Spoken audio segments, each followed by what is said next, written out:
Kalau ada orang Kristen yang tiap hari lihat setan, dengar suaranya setan, itu saya yakin tuh temannya setan. Bukan soal rumahnya, bukan soal tempatnya. Waktu kau menjadi orang yang berkata, aku akan teguhkan dan kuatkan hatiku untuk taat melakukan semua hukum Tuhan, maka dimanapun engkau pergi, engkau akan mengalami rancangan keberuntungan. Tepuk tangan buat Tuhan, saudara.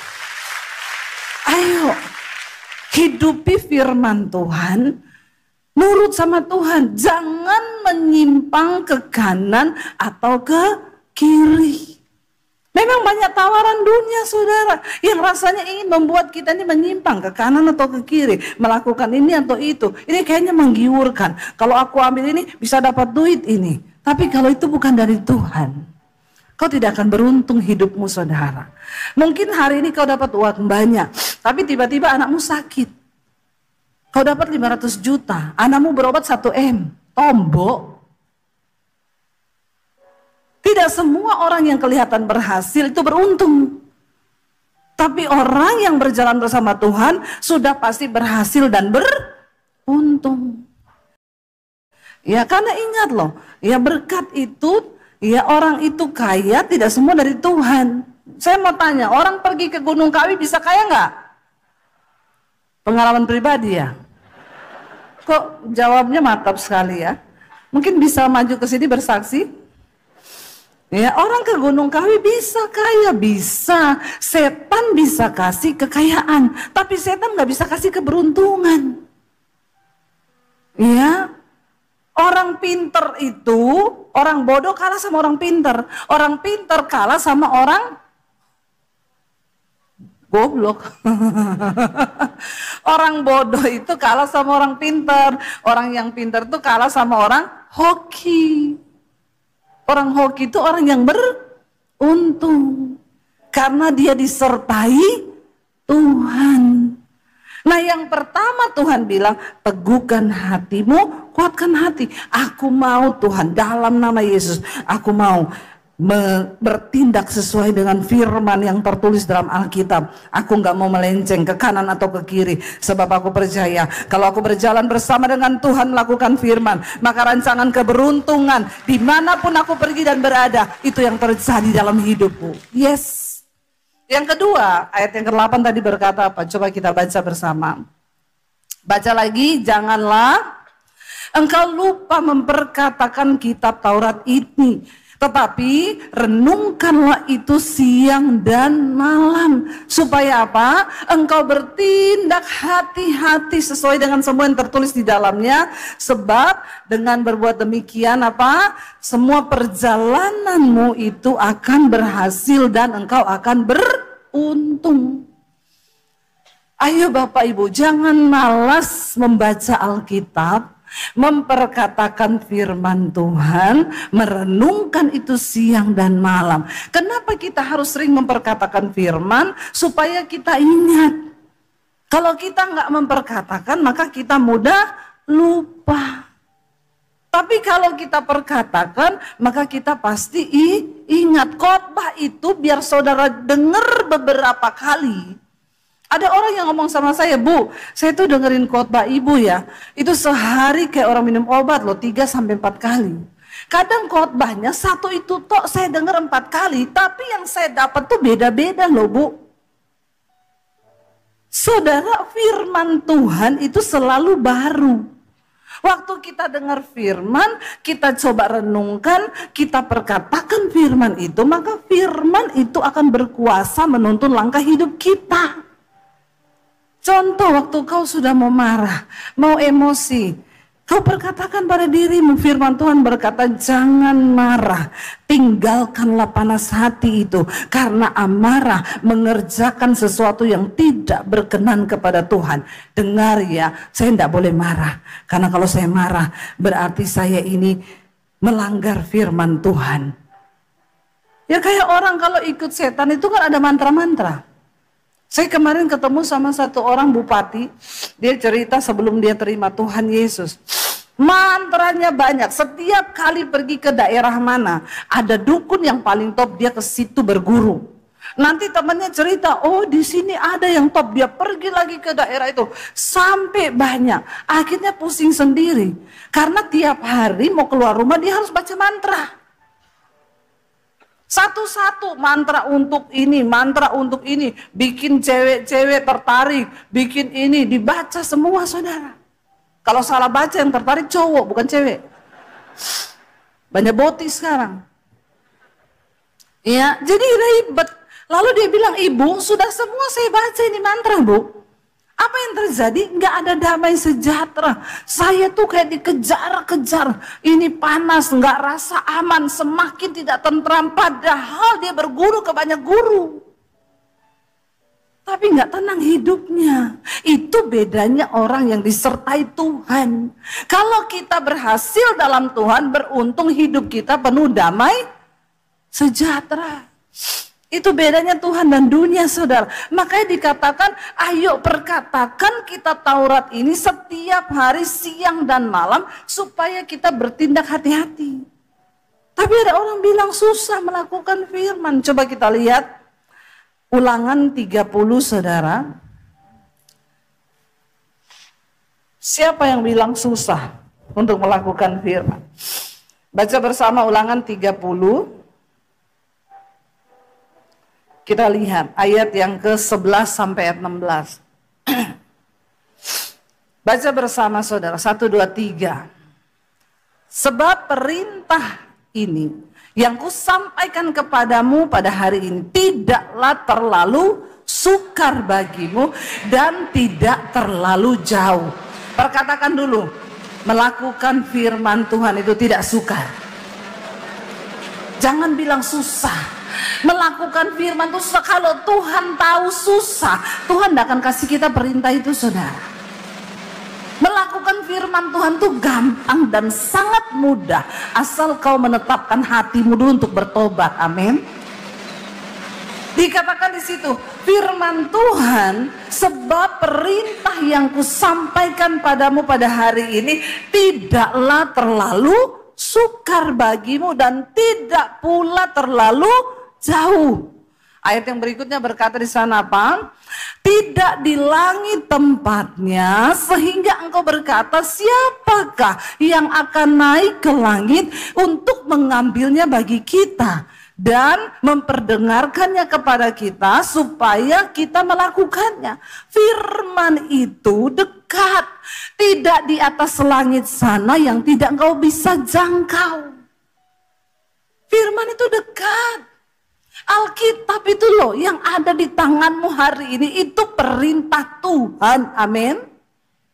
Itu enggak di langit.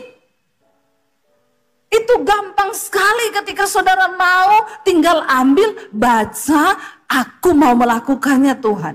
Tidak di langit tempatnya sehingga engkau berkata, siapa yang akan naik dan mengambilnya dan bacakan bagi kami supaya kami melakukannya. Yang berikutnya dikatakan apa? Tidak di mana, juga tidak di seberang laut tempatnya, sehingga apa? Engkau berkata, siapakah yang akan menyeberang ya ke seberang laut untuk apa? Untuk mengambilnya bagi kita dan memperdengarkannya kepada kita supaya kita melakukannya. Sekarang ini udah ada YouTube kalau saudara mau dengar khotbah. Dulu waktu saya bertobat nggak ada YouTube saudara. Lebih parah lagi, susah bagi saya karena saya nggak boleh baca Alkitab. Kalau ketahuan saya bisa dibantai sama papi saya. Waktu itu saya nggak bisa sembarangan. Itu rasanya firman itu jauh saudara. Saya kalau baca harus masuk ke toilet tengah malam, sembunyi-sembunyi saya baca Alkitab sambil bercucuran air mata karena takut ketahuan. Saya baca satu demi satu, ada suara pintu cerduk, cepet-cepet saya sembunyi itu Alkitab, saya mau taruh di mana setiap hari itu Alkitab pindah tempat.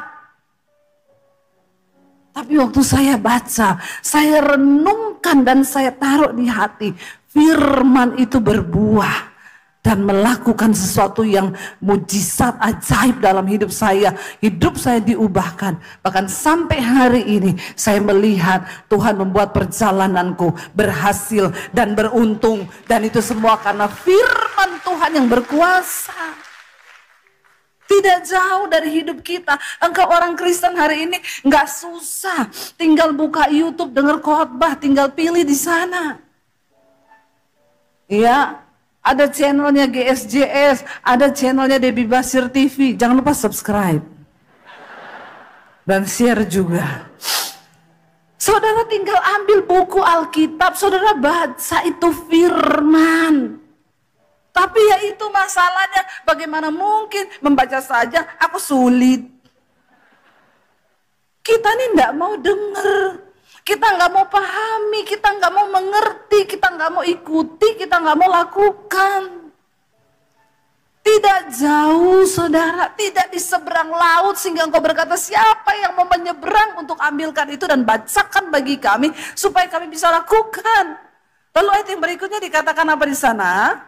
Ya, ayat yang ke-14. Tetapi firman ini apa? Sangat dekat kepadamu. Ya, ini di mana?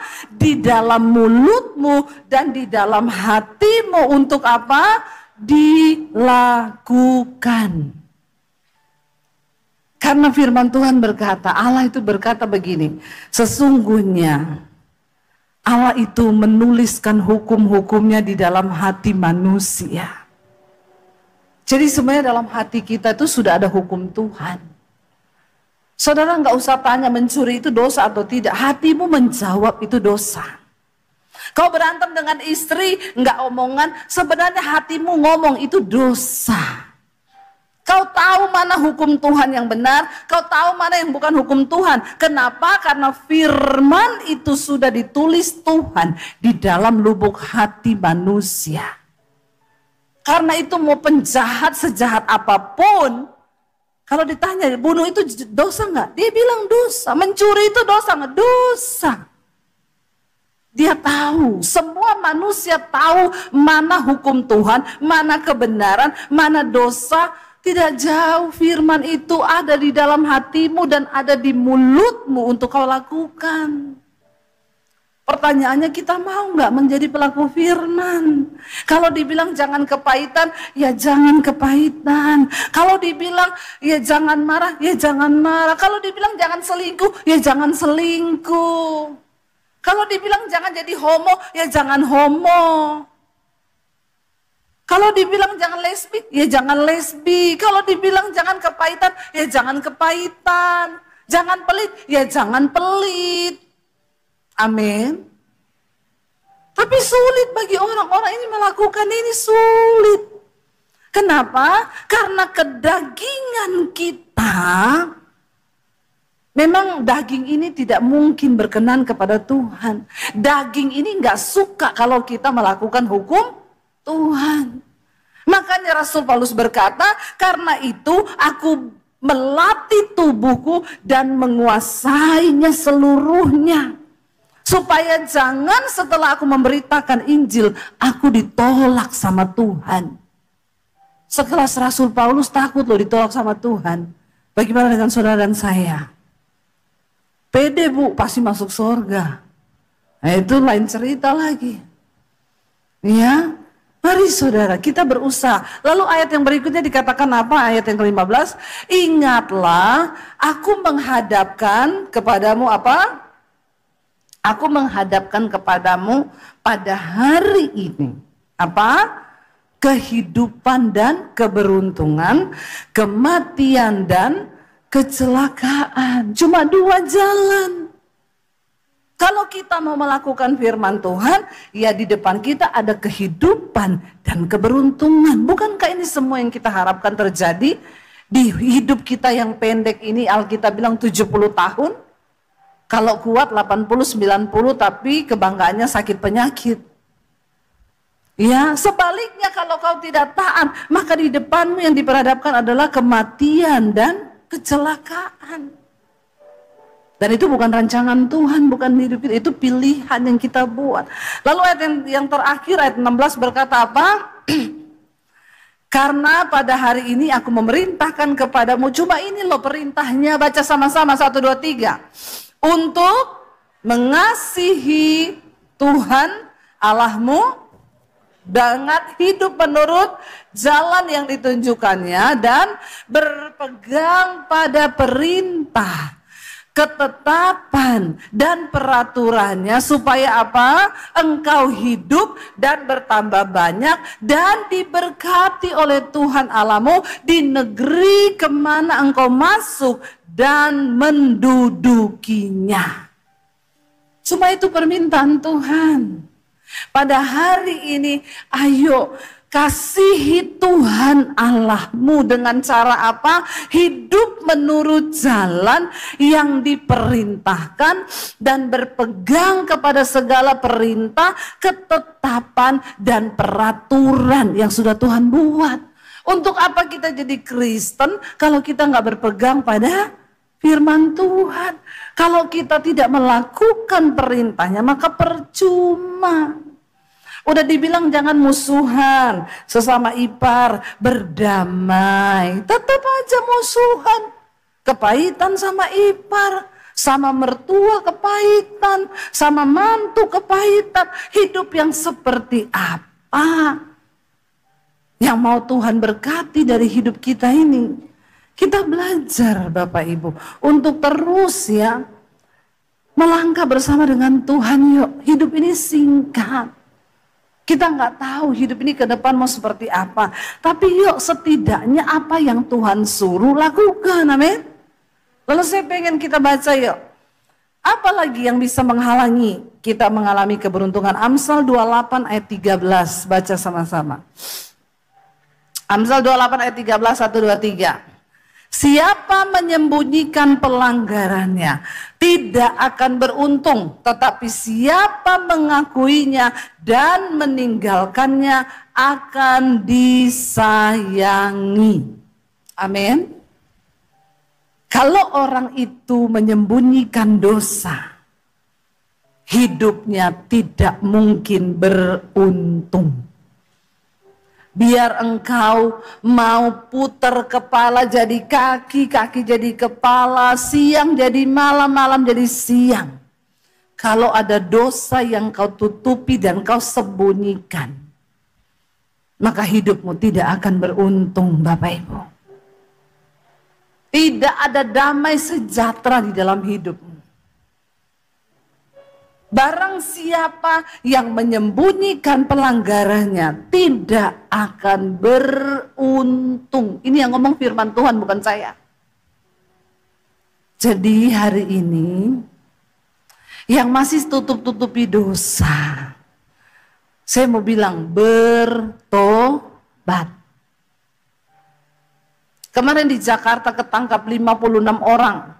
Cowok-cowok bikin pesta di satu kamar hotel. Saya itu enggak bisa bayangkan ya. Satu kamar 59 laki-laki melakukan pesta seks. Saudara bisa bayangkan tuh cumi-cumi, gurita, kepiting semua di situ. Heran. Dosa itu semakin membabi buta menguasai manusia. Kemarin waktu di Thailand disahkan pernikahan sejenis, nikah semua itu.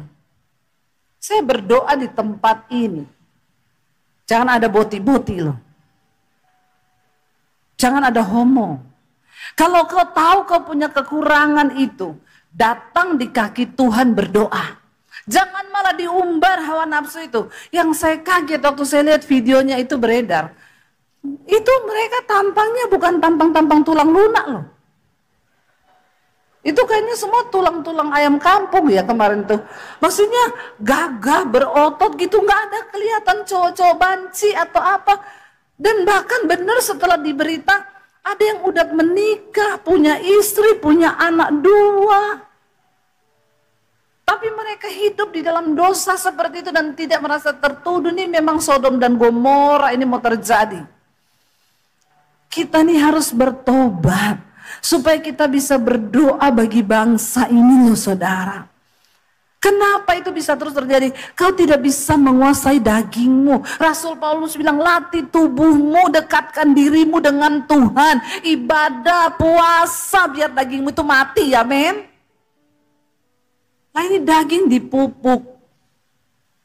Ya, Anak-anak muda dengan bebasnya melakukan dosa. Tuh ketangkep di Jakarta berapa waktu lalu naik klub yang terbakar. Lalu ada anak muda yang share saudara sama teman-temannya.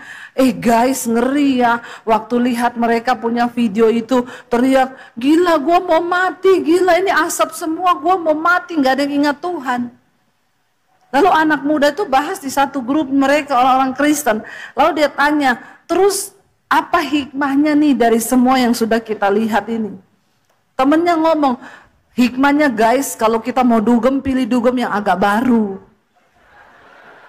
Yang kelistrikannya masih bagus ya, jadi nggak mudah terbakar. Lalu kita cari exit door-nya, supaya kita tahu kalau ada apa-apa kita bisa lari. Orang kok nggak ada takutnya akan Tuhan ya? Iya kalau exit door bisa jadi kau pilih, kalau sudah api kau mati itu jadi pintu kematianmu. Kita nggak pernah tahu kita akan mati di mana loh Bapak Ibu. Karena itu jaga hidupmu kudus di hadapan Tuhan, amin.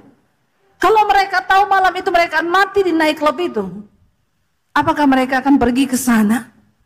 Mereka nggak akan pergi, tapi dagingnya tuh membawa mereka ke sana. Saya bingung kalau orang Kristen tuh masih betah dugem-dugem yang nggak ada jelas begitu. Itu berarti rohmu tuh masih setan di dalamnya saudara. Saya ngomong aja, saudara marah terserah, tersinggung puji Tuhan. Kepahitan jangan, bertobat iya, amin. Jangan main-main dengan Tuhan hari-hari ini. Karena bait Allah itu tubuh ini loh. Makanya Roma 12 berkata, tidak tahukah kamu bahwa bait Allah itu adalah tubuhmu, tempat Tuhan berdiam. Barang siapa membinasakan bait Allah, maka Allah akan membinasakan dia. Zaman dulu bait Allah itu di Yerusalem sana. Tapi Yesus bilang ada saatnya nanti ini semua akan dihancurkan. Sebab Roh Kudus akan berdiam di dalam diri kita. Kita berdoa Bapak Ibu, supaya kita mencintai hal-hal yang rohani. Jangan datang di gereja duduk tapi otakmu kosong. Lihat jam terus lagi, udah jam berapa ini ya, kita mau ke sana ini, udah nggak betah dengar khotbah. Panas rohnya itu kalau dengar khotbah. Ini roh-roh yang begini nih saudara. Bertobat. Saya mau bilang saudara, neraka itu benar-benar ada, kebinasaan itu benar-benar ada loh. Kita ini, kalau kita tahu kita sudah ditebus oleh darah Yesus, maka kita berdoa supaya kita berjalan lurus ikuti Tuhan. Amin saudara. Ayo buang semua itu. Barang siapa yang menyembunyikan pelanggarannya, tidak akan beruntung hidupmu. Tinggalkan dosa. Satu kali ada seorang ibu datang sama saya, Bu Debi. Kami ini menikah sudah hampir 10 tahun, tapi saya nggak hamil-hamil. Sudah semua pendeta kami minta doakan Bu, tapi ya mungkin memang Tuhan mau kami nggak punya anak Bu. Sudah di batas menyerah, lalu saya bilang, ibu mau nggak saya doakan? Oh nggak usah Bu, kami sudah tidak berharap. Saya bilang kalau Tuhan mau beri, ibu menolak. Ya udah nggak berharap sih Bu, oh ya puji Tuhan kalau begitu. Lalu saya tanya, Bu, mungkin ada penyebab. Ibu dulu waktu menikah pernah menolak punya anak enggak? Karena sekarang banyak anak muda nikah itu tolak punya anak. Enggak boleh loh saudara. Kalau kau belum siap punya anak, enggak usah nikah dulu. Daripada kau menikah terus ngomong, kita nikah tapi enggak usah punya anak dulu ya. Kebanyakan kasus orang enggak hamil, yaitu karena begitu. Yang pertama dia menolak. Yang kedua ibu itu bilang gini, ada sih Bu, saya mau mengaku sama ibu. Selama ini saya nggak pernah ngaku sama siapapun. Tapi nggak tahu hari ini Tuhan suruh saya ngaku. Dulu saya ini sebelum menikah, waktu saya pacaran, beberapa kali saya aborsi. Karena saya hamil di luar nikah. Mungkin apakah itu Bu bisa menjadi penyebab sampai sekarang saya itu nggak punya anak. Saya bilang ya bisa jadi, tapi hari ini kan ibu sudah mengakui, keluar dari mulut ibu ngaku sama saya. Selama ini sih saya sudah berdoa minta ampun sama Tuhan Bu. Ya, dan kalau ibu sudah bertobat meninggalkan dosa itu ya percaya Bu Tuhan sudah ampuni. Tapi hari ini ibu bikin pengakuan sama saya. Mungkin itu akan membantu, jadi ibu tidak tertuduh lagi dan setan gak bisa ikat lagi tuh. Kita berdoa ya Bu, siapa tahu Tuhan kasih ibu anak. Saya berdoa, saya tumpang tangan perutnya saudara. Berapa bulan kemudian dia WA saya, Bu Debi, terima kasih, saya sekarang hamil. Tepuk tangan dong buat Tuhan. Barang siapa mengakui pelanggarannya, dia akan beruntung, saudara. Seorang pejabat yang cerita ke saya, divonis dokter, umurnya tinggal 6 bulan. Lalu dia bilang sama Tuhan, Tuhan kasih saya kesempatan hidup. Dia bilang, saya dengar suara Tuhan audible bicara di telinga saya, Bu. Kalau kamu mau hidup, melihat hidupmu dipulihkan, cuma satu. Dia tanya, apa Tuhan? Akui semua dosamu sama istrimu. Waktu dia bilang itu, waktu saya dengar Tuhan ngomong begitu, Bu, gemetar saya. Karena kenapa? Bisa mati duluan ini. Kalau cuma sama Tuhan mungkin 6 bulan, tapi kalau ngaku sama istri bisa jadi 3 bulan mati saya. Tapi nggak ada pilihan, dia bilang, saya ngaku mati, nggak ngaku juga mati. Dia kumpulin keluarga besarnya, dia panggil istrinya, di depan semua keluarga besar, dia ngakui, aku ini umurku nggak lama lagi. Sebentar lagi saya akan mati, tapi sebelum saya mati, saya mau pemberesan, mengakui semua dosa saya, supaya saya diampuni Tuhan. Dia bawa istrinya keliling kota, di situ ada perempuan, di situ ada simpanan saya, di situ ada banyak, saudara. Karena dia punya banyak uang. Waktu dia melepaskan beban, dosa itu beban yang paling berat dalam hati kita. Lebih daripada beban utang. Kenapa Tuhan suruh kau akui? Supaya hidupmu tidak tertekan. Jangan simpen dosa. Itu akan membuat engkau terkutuk dan iblis akan terus bercokol di situ. Tapi waktu kau lepaskan, engkau ngakui dan engkau keluar dari sana. Wah, itu orang yang paling bahagia di dunia ini. Orang yang tidak menyimpan dosa. Karena kalau kau simpan dosa, jantungmu berpacu cepat. Lebih daripada jatuh tempo itu. Lalu diakui sama istrinya. Ya memang saat itu istrinya nangis terus, saudara. Karena tahu betapa bejatnya suamiku. Tapi dia bertobat, mengakui dan meninggalkannya. Tiap hari dengerin khotbah saya di YouTube, baca Alkitab, berubah. Tadinya kalau pulang tengah malam, sekarang jam 5 sore sudah di rumah, nonton YouTube, nonton khotbah, nyanyi lagu-lagu rohani. 6 bulan lewat enggak mati, 1 tahun enggak mati, 2 tahun enggak mati, sampai sekarang enggak mati-mati. Malah Tuhan pakai hidupnya, sekarang dia buka persekutuan. Ya, dia undang semua orang-orang yang berdosa. Dia pengen mereka juga mengenal kebenaran. Saudara, kalau kita pengen beruntung hari ini, ayo lakukan apa yang Tuhan suruh.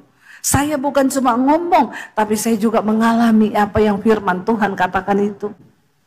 Dan ketika Tuhan memilih Yosua, ya itu Tuhan nggak biarkan dia berjalan tanpa petunjuk. Ada satu petunjuk yang Tuhan beri agar Yosua berhasil dalam tugas yang diberikan. Dan kalau Tuhan yang memberi petunjuk, menurut saudara kira-kira itu gagal atau berhasil? Pasti berhasil. Tidak mudah menggantikan Musa, saudara. Kenapa Musa dipilih Tuhan? Saya belajar di Alkitab. Musa tuh dipilih Tuhan karena Musa itu seorang yang lemah lembut. Tidak ada seorang pun di muka bumi ini yang lemah lembutnya itu sama seperti Musa. Musa tuh tidak bisa marah. Ada kemungkinan dia adalah keturunan orang Solo. Ya, tidak bisa marah, saudara. Lemah lembut. Mirip-mirip suami saya. Ya, suami saya itu kalau mau marah, izin dulu. Aku boleh marah enggak? Saudara pernah dapatkan orang yang seperti itu? Mau marah, izin. Aku boleh marah enggak? Saya bilang kalau mau marah, marah aja, enggak usah permisi. Ya, itu Musa. Tapi satu kali Alkitab berkata, Musa sempat emosi. Karena bahwa bangsa ini yang keras kepala, tegar tengkuk, nggak mau dengar. Lalu satu saat ketika mereka bersungut-sungut, bahkan mereka menuduh Musa, gara-gara kamu sengaja membawa kami dari Mesir untuk mati di padang gurun ini. Nggak ada air yang bisa kami minum. Lalu pada waktu itu Tuhan berfirman kepada Musa, ambil tongkatmu, lalu arahkan ke gunung batu dan perintahkan agar gunung itu mengeluarkan air. Musa emosi karena dia wong Solo, Dia nggak bisa marah sama mereka, saudara. Dia marah sama gunung batu itu, Tuhan cuma suruh tunjukkan, dia pukul. Kalau Musa orang Sulawesi, pasti itu tongkat melayang di kepalanya bangsa Israel. Cuma karena dia orang Solo, dan itu adalah sebuah kesalahan fatal yang dilakukan oleh Musa. Dia emosi, dia marah, dan karena itu Musa tidak mendapat kesempatan untuk masuk ke tanah perjanjian. Makanya kalau kita pergi di Jordania, kita hanya berdiri di gunung Musa yang namanya Gunung Nebo. Musa cuma sampai di situ, di bawah itu sudah tanah perjanjian, tapi dia tidak boleh masuk. Nah sekarang Yosua dipilih untuk menggantikan. Kira-kira saudara, Yosua itu sudah mengikuti Musa, melihat bagaimana bangsa itu keras kepala banget. Yosua sudah melihat bagaimana Musa aja yang orang tua, mereka tidak hormati, apalagi dia yang seorang muda. Tapi waktu Tuhan pilih, Tuhan kasih dia petunjuk agar berhasil di dalam melakukan segala tugas yang Tuhan berikan. Seperti yang saya sampaikan lalu, dalam hidup kita sebagai orang percaya, Tuhan punya tanah perjanjian buat kita masing-masing, katakan. Dan tugas kita adalah berjalan sampai pada tujuan Tuhan dan rencana Tuhan yang sempurna bagi hidup kita. Nah, Alkitab itu tidak pernah berubah. Kita belajar dari Yosua.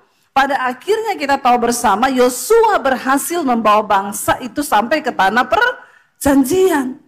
Nah hari ini mari kita ikuti apa yang menjadi petunjuk Tuhan bagi Yosua, kita imani itu juga menjadi petunjuk Tuhan buat kita hari ini. Amin saudara. Dikatakan di sana tadi, hanya kuatkan dan teguhkanlah hatimu dan dengan sungguh-sungguh bertindaklah hati-hati sesuai dengan semua hukum yang telah diajarkan oleh Musa hambaku. Karena dengan berbuat demikian, engkau akan beruntung kemanapun engkau pergi. Waktu kita menjadi orang yang taat, meneguhkan hati untuk terus berjalan dalam firman Tuhan.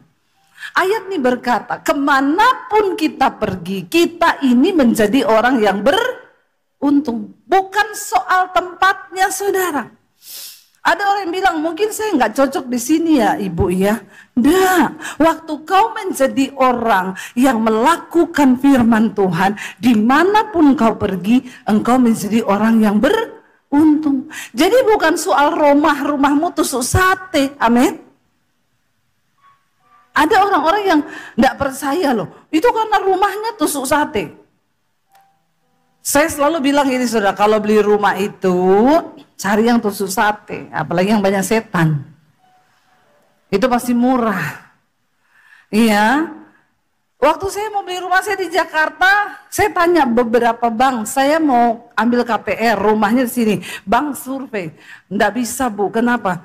Tusuk sate. Saya bilang, kenapa juga bang ikut-ikutan gak percaya tusuk sate? Bukan begini bu, karena kalau ibu nggak bisa bayar cicilan, ini kan disita bank. Kami jual rumah tusuk sate itu jarang laku. Jadi kita juga nggak mau beresiko. Ya, saya waktu itu bingung saudara, kenapa ya? Kalau buat saya itu saya percaya yang diberkati Tuhan bukan rumahnya, tapi orangnya. Ya, jadi saya bilang sama bang, gue tunjukin rumah tusuk sate. Yang penting tanya satenya apa dulu, sate babi atau sate kambing. Itu menurut saya. Jadi bahkan waktu saya mau beli rumah itu, security-nya saya tanya, Pak ini rumah ini ya? Oh itu rumah nggak laku-laku bu. Kenapa? Ada setannya. Ibu yakin mau beli? Yakin Pak. Ibu berani tinggal situ? Berani. Nanti setannya saya usir, pindah di pos satpam. Satpamnya bilang, astagfirullah ibu. Jangan takut Pak, saya bilang. Setan itu enggak berani tinggal satu rumah dengan orang yang beriman. Setan enggak doyan tinggal satu rumah dengan orang yang rajin melakukan firman. Ya, kalau ada setan tinggal di rumahmu, ya cuma satu saja. Mungkin kau temennya. Itu aja. Ya karena kalau kita beda roh, mana mau setan mau sama orang beda server. Setan bilang ini nggak satu aliran ya sama kita. Nggak betah saya tinggal. Saya tiap hari maunya dia marah-marah, dia suka cita. Amin. Mengerti nggak saudara? Kalau ada orang Kristen yang tiap hari lihat setan, dengar suaranya setan, itu saya yakin tuh temennya setan. Bukan soal rumahnya, bukan soal tempatnya. Waktu kau menjadi orang yang berkata, aku akan teguhkan dan kuatkan hatiku untuk taat melakukan semua hukum Tuhan, maka dimanapun engkau pergi, engkau akan mengalami rancangan keberuntungan. Tepuk tangan buat Tuhan, saudara. Ayo, hidupi firman Tuhan, nurut sama Tuhan, jangan menyimpang ke kanan atau ke kiri. Memang banyak tawaran dunia, saudara, yang rasanya ingin membuat kita ini menyimpang ke kanan atau ke kiri, melakukan ini atau itu. Ini kayaknya menggiurkan. Kalau aku ambil ini bisa dapat duit ini. Tapi kalau itu bukan dari Tuhan, kau tidak akan beruntung hidupmu, saudara. Mungkin hari ini kau dapat uang banyak, tapi tiba-tiba anakmu sakit. Kau dapat 500 juta, anakmu berobat 1 M. Tombok. Tidak semua orang yang kelihatan berhasil itu beruntung. Tapi orang yang berjalan bersama Tuhan sudah pasti berhasil dan beruntung. Ya, karena ingat loh, ya berkat itu, ya orang itu kaya tidak semua dari Tuhan. Saya mau tanya, orang pergi ke Gunung Kawi bisa kaya nggak? Pengalaman pribadi ya? Kok jawabnya mantap sekali ya? Mungkin bisa maju ke sini bersaksi? Ya, orang ke Gunung Kawi bisa kaya, bisa. Setan bisa kasih kekayaan, tapi setan nggak bisa kasih keberuntungan. Ya, orang pinter itu, orang bodoh kalah sama orang pinter. Orang pinter kalah sama orang goblok. Orang bodoh itu kalah sama orang pinter. Orang yang pinter itu kalah sama orang hoki. Orang hoki itu orang yang beruntung. Karena dia disertai Tuhan. Nah, yang pertama Tuhan bilang, teguhkan hatimu, kuatkan hati. Aku mau Tuhan, dalam nama Yesus, aku mau bertindak sesuai dengan firman yang tertulis dalam Alkitab. Aku nggak mau melenceng ke kanan atau ke kiri, sebab aku percaya kalau aku berjalan bersama dengan Tuhan melakukan firman, maka rancangan keberuntungan dimanapun aku pergi dan berada, itu yang terjadi dalam hidupku. Yes. Yang kedua, ayat yang ke-8 tadi berkata apa? Coba kita baca bersama. Baca lagi, janganlah engkau lupa memperkatakan kitab Taurat ini, tetapi renungkanlah itu siang dan malam. Supaya apa? Engkau bertindak hati-hati sesuai dengan semua yang tertulis di dalamnya. Sebab dengan berbuat demikian apa? Semua perjalananmu itu akan berhasil dan engkau akan beruntung. Ayo Bapak Ibu, jangan malas membaca Alkitab, memperkatakan firman Tuhan, merenungkan itu siang dan malam. Kenapa kita harus sering memperkatakan firman? Supaya kita ingat. Kalau kita nggak memperkatakan, maka kita mudah lupa. Tapi kalau kita perkatakan, maka kita pasti ingat. Khotbah itu biar saudara dengar beberapa kali. Ada orang yang ngomong sama saya, Bu, saya tuh dengerin khotbah ibu ya, itu sehari kayak orang minum obat loh, 3-4 kali. Kadang khotbahnya satu itu tok saya denger 4 kali, tapi yang saya dapat tuh beda-beda loh, Bu. Saudara, firman Tuhan itu selalu baru. Waktu kita dengar firman, kita coba renungkan, kita perkatakan firman itu, maka firman itu akan berkuasa menuntun langkah hidup kita. Contoh, waktu kau sudah mau marah, mau emosi, Kau perkatakan pada dirimu, firman Tuhan berkata, jangan marah, tinggalkanlah panas hati itu, karena amarah mengerjakan sesuatu yang tidak berkenan kepada Tuhan. Dengar ya, saya tidak boleh marah, karena kalau saya marah berarti saya ini melanggar firman Tuhan. Ya kayak orang kalau ikut setan itu kan ada mantra-mantra. Saya kemarin ketemu sama satu orang bupati, dia cerita sebelum dia terima Tuhan Yesus. Mantranya banyak, setiap kali pergi ke daerah mana, ada dukun yang paling top, dia ke situ berguru.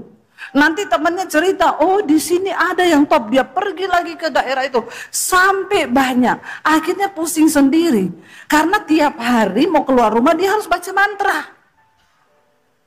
Satu-satu mantra untuk ini, bikin cewek-cewek tertarik, bikin ini, dibaca semua saudara. Kalau salah baca yang tertarik cowok bukan cewek. Banyak boti sekarang. Ya, jadi ribet. Lalu dia bilang, ibu sudah semua saya baca ini mantra bu. Apa yang terjadi? Nggak ada damai sejahtera. Saya tuh kayak dikejar-kejar. Ini panas, nggak rasa aman, semakin tidak tentram. Padahal dia berguru ke banyak guru. Tapi nggak tenang hidupnya. Itu bedanya orang yang disertai Tuhan. Kalau kita berhasil dalam Tuhan, beruntung hidup kita penuh damai sejahtera. Itu bedanya Tuhan dan dunia saudara. Makanya dikatakan, ayo perkatakan kita Taurat ini setiap hari siang dan malam, supaya kita bertindak hati-hati. Tapi ada orang bilang susah melakukan firman. Coba kita lihat Ulangan 30 saudara. Siapa yang bilang susah untuk melakukan firman? Baca bersama Ulangan 30. Kita lihat ayat yang ke-11 sampai ayat 16. Baca bersama saudara, 1, 2, 3. Sebab perintah ini yang kusampaikan kepadamu pada hari ini tidaklah terlalu sukar bagimu dan tidak terlalu jauh. Perkatakan dulu, melakukan firman Tuhan itu tidak sukar. Jangan bilang susah. Melakukan firman itu susah. Kalau Tuhan tahu susah, Tuhan tidak akan kasih kita perintah itu saudara. Melakukan firman Tuhan itu gampang dan sangat mudah, asal kau menetapkan hatimu dulu untuk bertobat. Amin. Dikatakan di situ, firman Tuhan, sebab perintah yang kusampaikan padamu pada hari ini tidaklah terlalu sukar bagimu dan tidak pula terlalu jauh. Ayat yang berikutnya berkata di sana apa? Tidak di langit tempatnya, sehingga engkau berkata, siapakah yang akan naik ke langit untuk mengambilnya bagi kita dan memperdengarkannya kepada kita supaya kita melakukannya. Firman itu dekat, tidak di atas langit sana yang tidak engkau bisa jangkau. Firman itu dekat. Alkitab itu loh yang ada di tanganmu hari ini, itu perintah Tuhan. Amin. Itu nggak di langit. Itu gampang sekali ketika saudara mau, tinggal ambil, baca, aku mau melakukannya Tuhan. Tidak di langit tempatnya, sehingga engkau berkata, siapa yang akan naik dan mengambilnya dan bacakan bagi kami supaya kami melakukannya. Yang berikutnya dikatakan apa? Tidak di mana, juga tidak di seberang laut tempatnya, sehingga apa? Engkau berkata, siapakah yang akan menyeberang ya ke seberang laut untuk apa? Untuk mengambilnya bagi kita dan memperdengarkannya kepada kita supaya kita melakukannya. Sekarang ini udah ada YouTube kalau saudara mau dengar khotbah. Dulu waktu saya bertobat enggak ada YouTube saudara.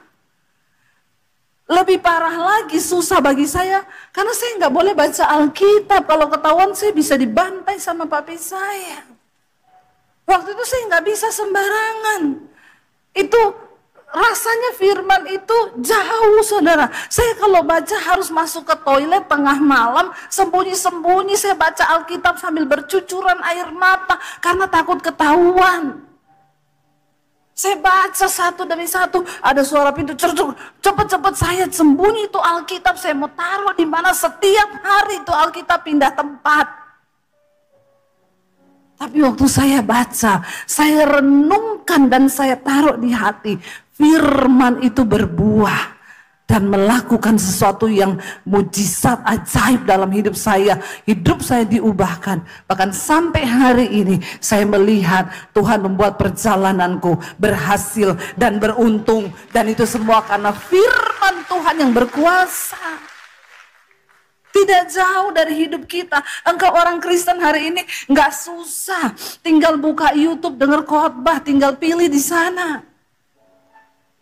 Ya, ada channelnya GSJS, ada channelnya Debbie Basir TV. Jangan lupa subscribe dan share juga. Saudara tinggal ambil buku Alkitab, saudara baca itu firman. Tapi ya itu masalahnya, bagaimana mungkin membaca saja aku sulit. Kita ini enggak mau dengar, kita nggak mau pahami, kita nggak mau mengerti, kita nggak mau ikuti, kita nggak mau lakukan.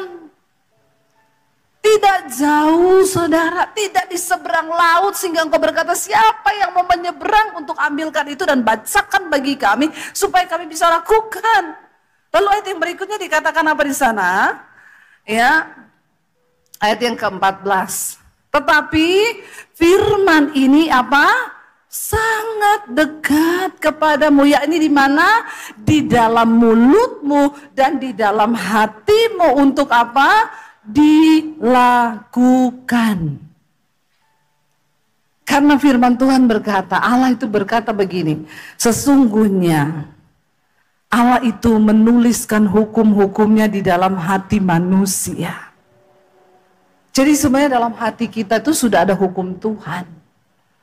Saudara nggak usah tanya mencuri itu dosa atau tidak. Hatimu menjawab itu dosa. Kau berantem dengan istri, nggak omongan, sebenarnya hatimu ngomong itu dosa. Kau tahu mana hukum Tuhan yang benar, kau tahu mana yang bukan hukum Tuhan. Kenapa? Karena firman itu sudah ditulis Tuhan di dalam lubuk hati manusia. Supaya hidup kita berhasil dan beruntung. Berjalan di dalam firman Tuhan. Amin. Kita bangkit berdiri bersama hari ini. Kita mau datang di hadapan Tuhan. Terima kasih Tuhan, kami percaya. Waktu kami taat, maka mujizat Tuhan terjadi setiap hari di hidup kami. Waktu kami mau setia, kami tahu kebaikan Tuhan, keberuntungan yang dari Tuhan menyertai hidup kami. Tuhan, hari ini kami semua terbuka di hadapan Tuhan. Selidiki hidup kami Tuhan. Tidak selamanya kita harus mengerti jalan Tuhan. Tapi untuk selamanya kita harus belajar percaya kepada Tuhan. Sekalipun mengikuti jejaknya itu berat. Seringkali apa yang kita mau secara daging tidak terjadi. Tapi percaya saudara, waktu kau ikut jejaknya Tuhan. Ayub berkata begini saudara. Perintah dari bibirnya tidak kulanggar. Dalam sanubariku kusimpan ucapan mulutnya. Mari dengarkan firman Tuhan dan simpan itu dalam hatimu. Waktu engkau menyimpan firman dalam hatimu, maka firman itu yang akan menuntunmu saudara. Untuk mulai mengikuti kehendak Tuhan. Waktu kau simpan firman dalam hatimu, maka firman itu yang akan berkuasa membawa engkau sampai pada tujuannya Tuhan. Karena firman itu berkuasa.